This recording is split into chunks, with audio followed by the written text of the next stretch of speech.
been a significant portion of mismanagement, a significant portion of over-borrowing, a significant portion of not cutting our coats to our size, and a significant portion of doing things in a way in which there was no tomorrow.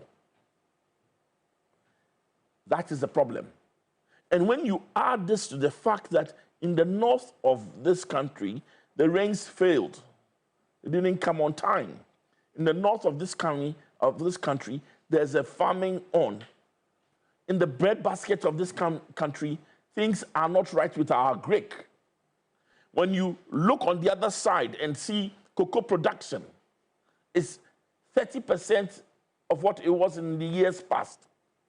And the Cocoa Board has just revised downwards its expectations for the rest of the year. If you look at inflation, if you look at the fact that, and inflation is funny, somebody will say, oh, but inflation is better. We went up as high as 50%. We're now down to 20-something percent, 23%. What people forget is that if at the beginning of 2022, inflation was 50%, at the end of 2022, inflation was 50%.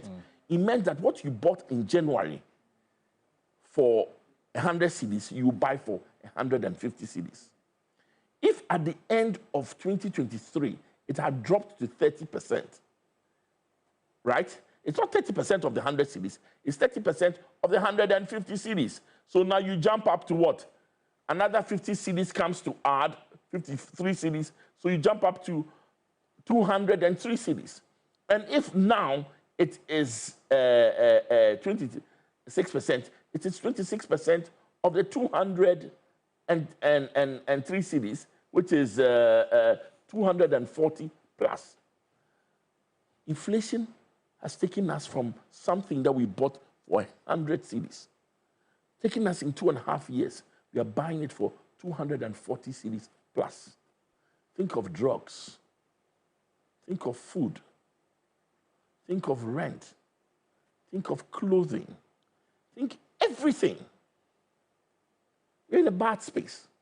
Oh, really? So we'll be joined by Dr. Eric Akufo-Addo, is a finance person as well, also lectures in the subject with the University of Professional Studies, Accra, UPSA Accra, and then also Dennis Brown is an associate director with Deloitte Advisory, for the financial advisory component of Deloitte, and they will be joining us. We'll be having some appropriate conversations alongside what we're having with Joe Jackson here. But it also speaks to the bigger issues about what numbers have been recorded over the period. Because underpinning this, Mr. Joe Jackson, is the fact that prior to 2022, even though we had realized it by 2016, we just didn't put the fundamentals of the economy in check. Is that not why by 2022, we just dropped? By that time, we're just number 2, below Sri Lanka, about how weak the city was. The city was weak. We talked about it. But you've also got to remember that in the period 2016 to 2020, the constant borrowing, right, at that time meant that each year there was an influx of dollars that helped keep the city relatively stable. Because we're also borrowing on the euro bond market, there was not pressure on the interest rates locally. So things, the period 2016 to 2020 seemed relatively okay. Because, and I say relatively okay, because the city was depreciating, but not at a fast rate, because each year there'll be an influx of dollars. Seemed relatively okay. Interest rates were relatively better. Inflation then stayed almost the same, right? After 2020, the chickens came home to roost because we were borrowing at a rate which was not sustainable. We didn't have the tax revenue to be able to pay interest on our debt. Remember that at the end of 2021, when you took salaries, that added up to 55% of all our revenue. Okay, just hold on there. We have to go back to Parliament. Eric, with some interaction so far, what's the latest? Extended digital infrastructure beyond what we met. Rural telephony, we've done more than what we met. Girls in ICT, we've planted seeds in thousands of girls and given them digital skills. The infrastructure itself, cybersecurity, the startup ecosystem, digital initiatives that we have pioneered and seen through, digital property addressing system, the linking up of all our databases. We built a formidable foundation. And I know that now Ghanaians realize that digitalization is indispensable to every aspect of our socio-economic lives. And that is because of the work that we've done in the past 8 years. We've put more fiber than any other government before us. Cybersecurity, we were at 30%, 32% when we arrived. Now we're at 99.7%, and Ghana is a role model country. So in all sectors, from digital skills, infrastructure, applications, services, training, capacity building, I am very proud of the work that we've done, and I think every objective analyst would also recognize that the confidence that was reposed in us by His Excellency the President has been, we have lived very well up to it. It hasn't been misplaced.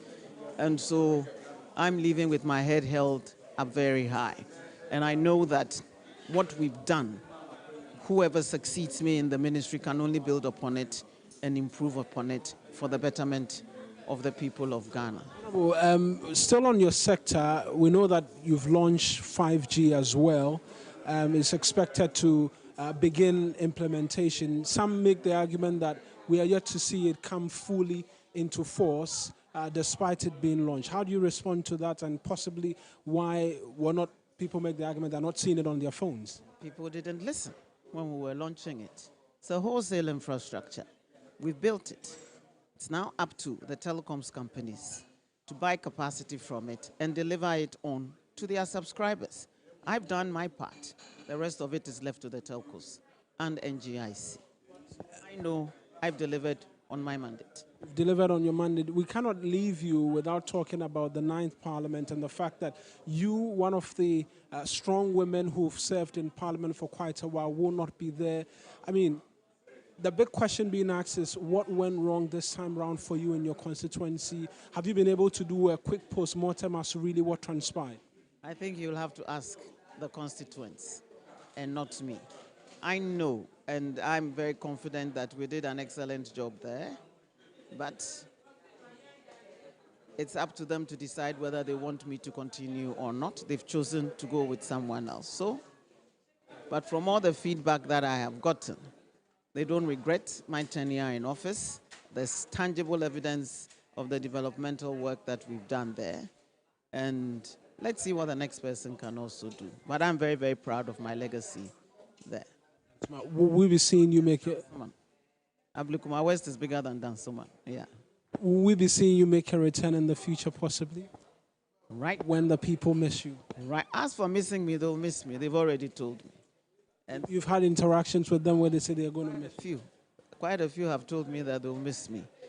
But right now, my focus is on taking a very well-earned rest and vacation. For about 16 years, I haven't had a proper vacation. So now I'm resting. After that, we'll see. Honorable, thank you very much. That's the Honorable Akufo-Addo. She is the Member of Parliament for Ablekuma West, outgoing. She will not be in that 9th Parliament, but has been speaking to a host of other things, which include 5G technology. A lot of you have been asking that question really with respect to when you are going to see it activated on your phone. She says that, look, her part has been done with respect to the infrastructure. It's a whole big service.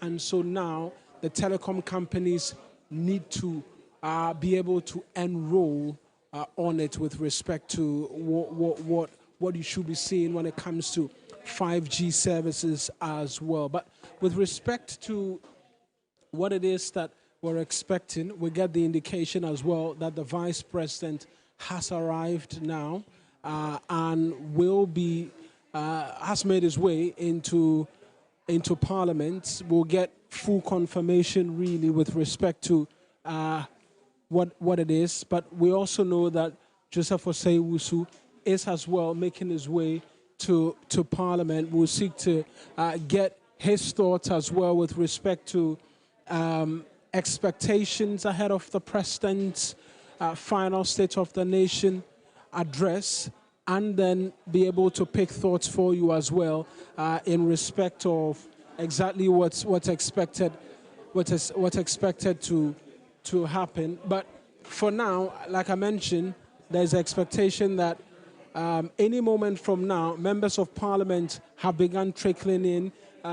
There's a difficulty really in being able to grab a number of them because of the nature of arrangement, where there are so many entrances through which they could be making their way into the Chamber of Parliament. But we're live here from the legislature, seeking to be able to bring you expectations of members of Parliament as we build up to the final State of the Nation addressed by the President. We've heard from outgoing Minister of Communications, Eslo Akufo, but First Deputy Speaker Joe Wise is here as well.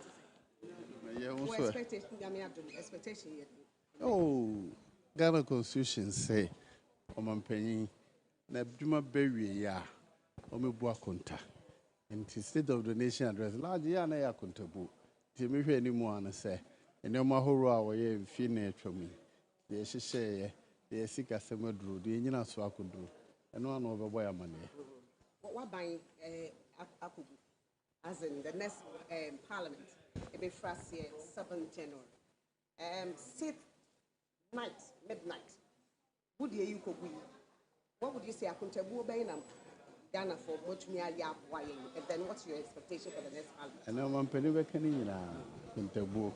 Yem Rashibijum had yes, you couldn't usually, yeah, a bulu fia heya. You think you bet me a lot better than the Yayi as a Parliament. I mean, you're for front of make a damn make 8th Parliament with a Juaya and some many. And a beer, 9th Parliament, said the Mitchum say. Ghana for the ever money, man be brain to me. Juma. Exactly, it's an American. Let's say, the kind said, you open money be brain to me. Juma. 7th Parliament was Sahina will be brain here to me. Juma. Many does only say, we're so much me. Juma. Now different from Sah and Tokwa Parliamentary. Right, Ania. Masumbi, yeah, my baby. My baby, I'm in. And if they call you to be the third or second or first deputy speaker, there be some young people to mean deputy speaker. Let's the speaker break. There be on my Juma, dear, many we perceive me, I'm a Juma because I'm a saying kind of cray. And Merania, what dear would dear on my Juma. So they move from Puyawa with Juma, obey your default. Public service, Sebi, or your Mayakwa, and Osum Sakwa, and Masumbi, a year. You call me answer, Juma. But there will be a lot of new faces in Parliament in the next Parliament. Do you think they affect Parliament? In the part of well is overseas Jumano. About Parliament, my Juma, baby for but the Parliament Jumano dear. This is also from Mutim. The Banama Timpany for chain. Senior W. Buffo. Sino answer. Tiomun chain. Telebia, the echoes of Gramming Hunusu. Busano said there be a wages or the Faha. I can't cry, I'm confidence by. Nti so me willing so mbenya daje sua on penfo na se a mbetumi aboa pa. O party na yi can before the one you campaigned for. In fact, na for your more because they felt said we chairman supposed to free what they are paying back and buy. We are one of those who didn't like it. Yes. It's now for what campaign man and I am for. Well, let me say that's a campaign man no extending no do. Me position ne say nipa no otoa so a ohun adwuma no say de se amano ka se ubesua je se onye obesua free ne ho. Enti me position ne say sope emwa ma ya honye den. Nti onwom wo ho no mba mu ni afi ya ma mu nto aso. That was all I campaigned for. Right, yeah, now I see.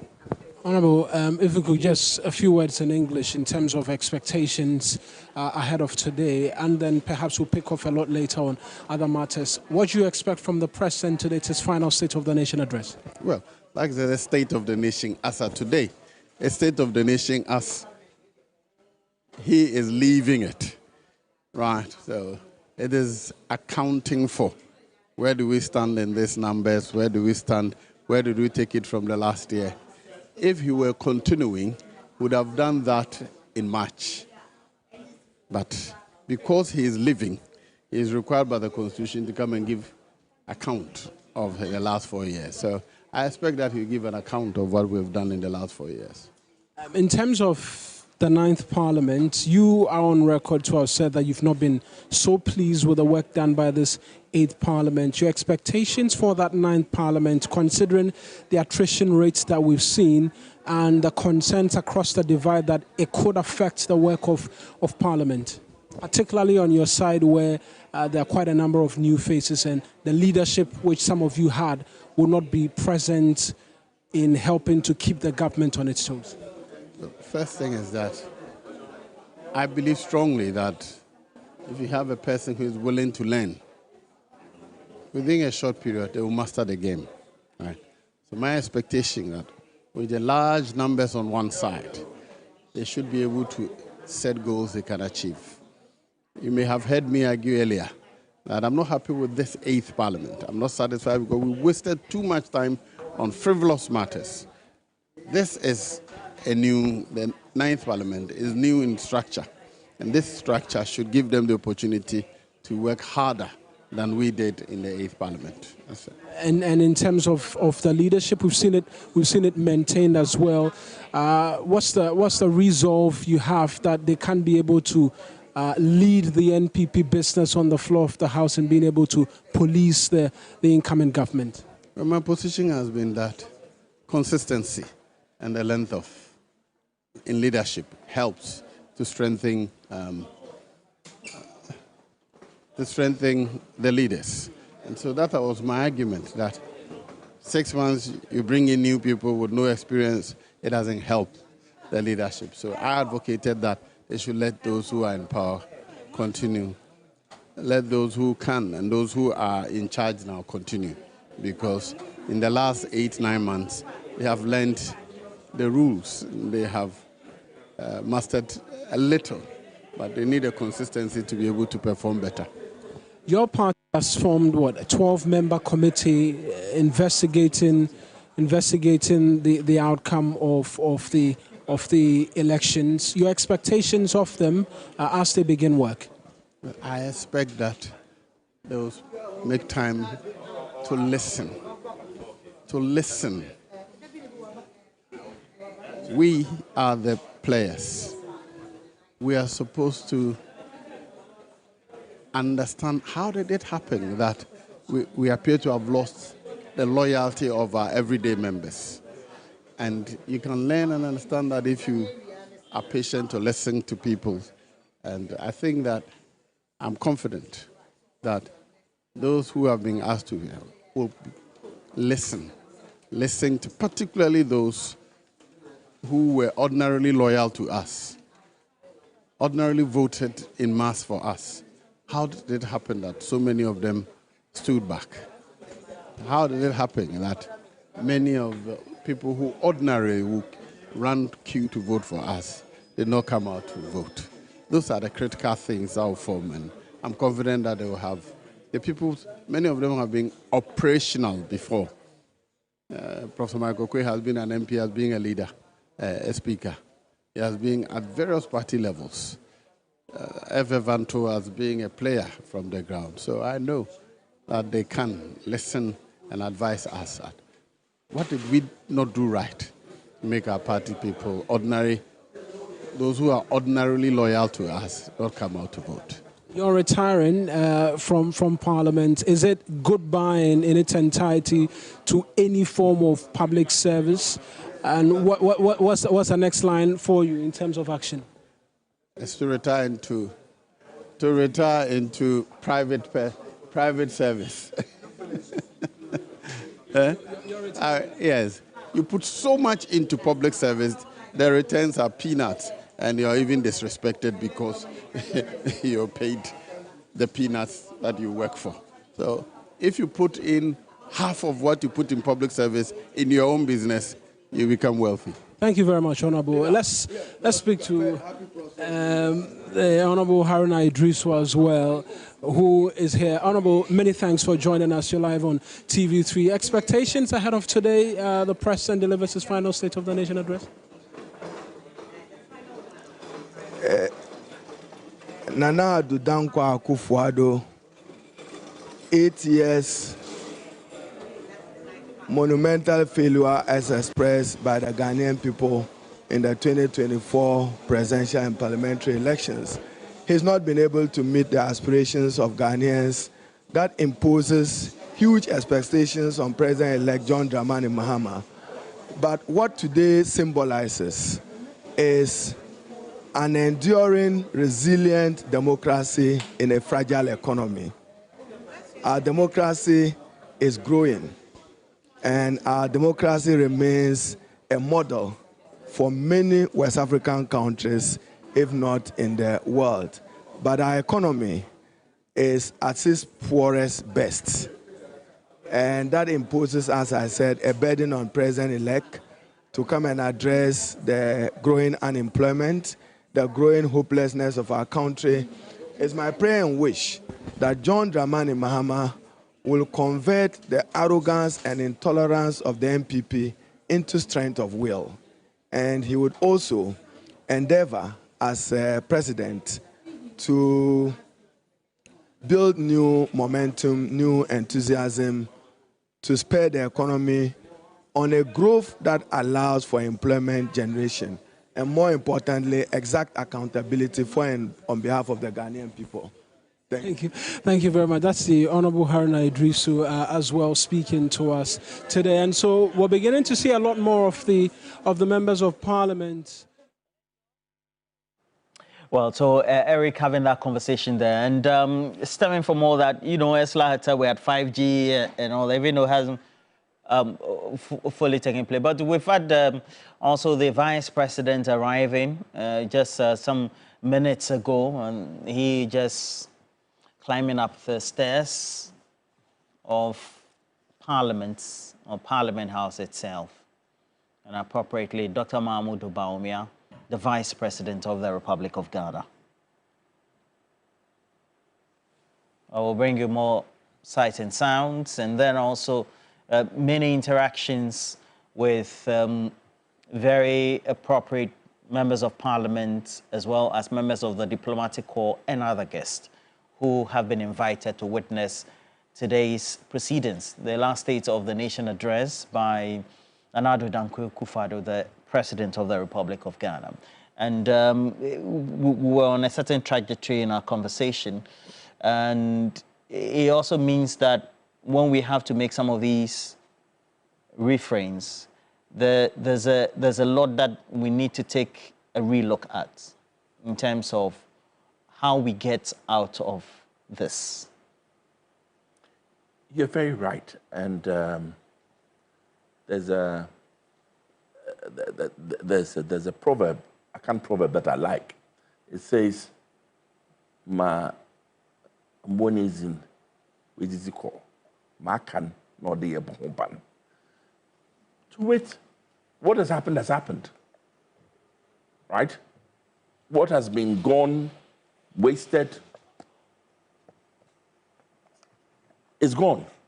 What we have to do is to take stock of what we have and see how best we can manage this economy going forward. For me, that also means that we can't throw out the baby with the bathwater. There are some policies that give us hope and must be continued. There are a lot which must be thrown away. Right? But the ones that are good, we must continue. For example, the gold for oil, the gold for reserves.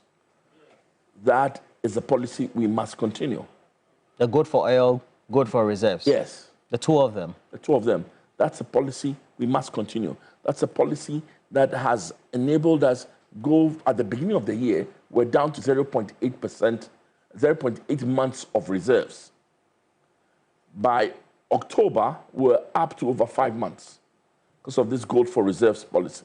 Unfortunately, in the last quarter, in an attempt to hold up the value or even get the cedi to appreciate, we've used up quite some bit of those reserves to prop up and maybe even get the cedi to appreciate. So that's gone. But the reserve position is one of the good things we've done. Right?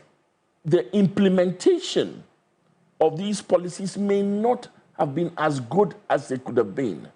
In fact, some of them were the best rating you can give to the implementation may be from outright bogus to ambiguous.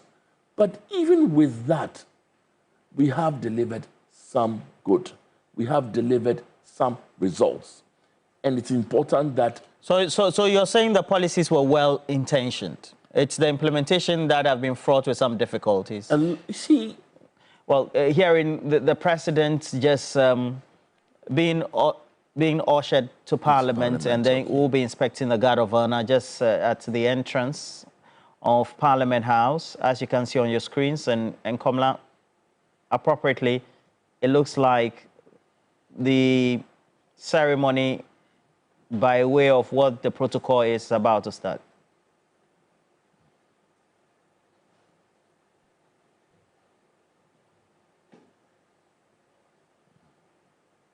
Short, you can see his motorcade arriving.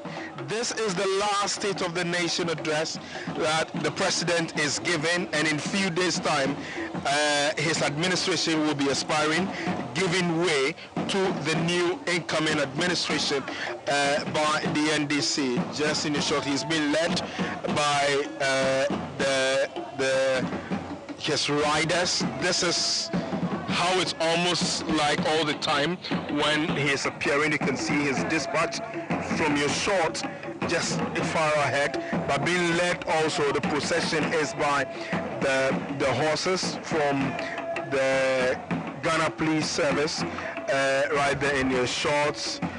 You can see the men on the horses dressed in blue and white and black trouser matches in the background there. His motorcade just arriving shortly from your shots over there. This is the last State of the Nation address by His Excellency the President Nana Addo Dankwa Akufo-Addo. But worthy of note, I must say, that the incoming head of state, John Dramani Mahama, is not at the State of the Nation address.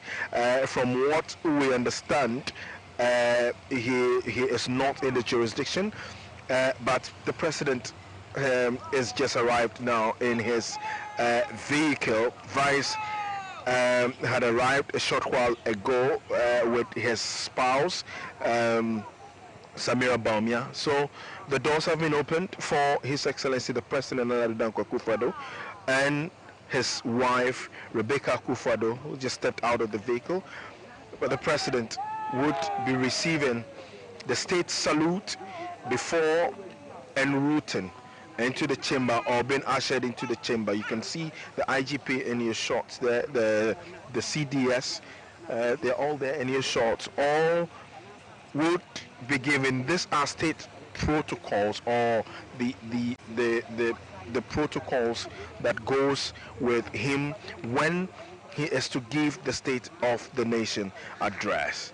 And so in your shot over there, you can see the security available and ready to take the salute.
Well, it is worthy of note that it's the Ghana Navy that is giving the parade for today, and the president would be addressed officially by the commandant of the troop.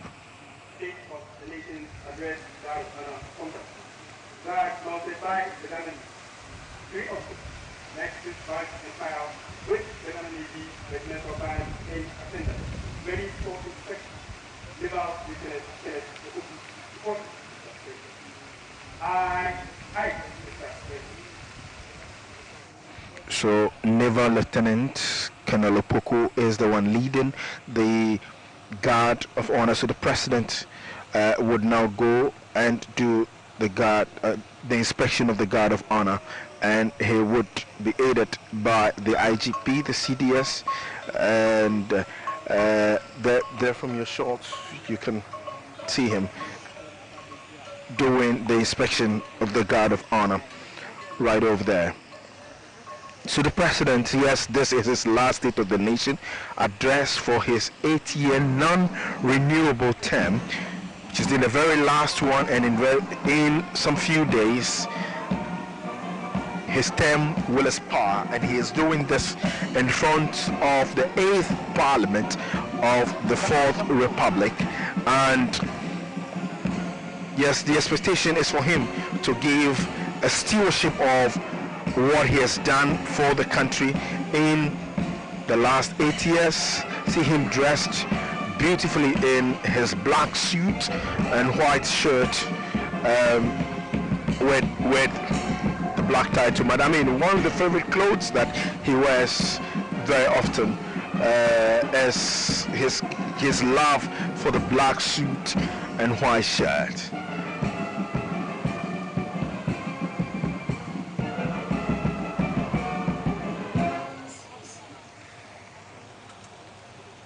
So the president is done inspecting the guard of honor mounted by the Ghana Navy, led by Lieutenant Opoku in his shots there, and he is being aided by the IGP, Dr. George Akufo-Addo in his shot, the CDS, who is also over there. And so right from here, he would be moving straight into the chamber, and he will be ushered in by the Speaker of Parliament, Alban Sumana Kingsford Backman. A host of the MPs are already seated in the chamber, but it's worthy of note, like we did say early on, that the incoming head of state, John Dramani Mahama, is not here. He's not attending the State of the Nation address. Yeah, he's short.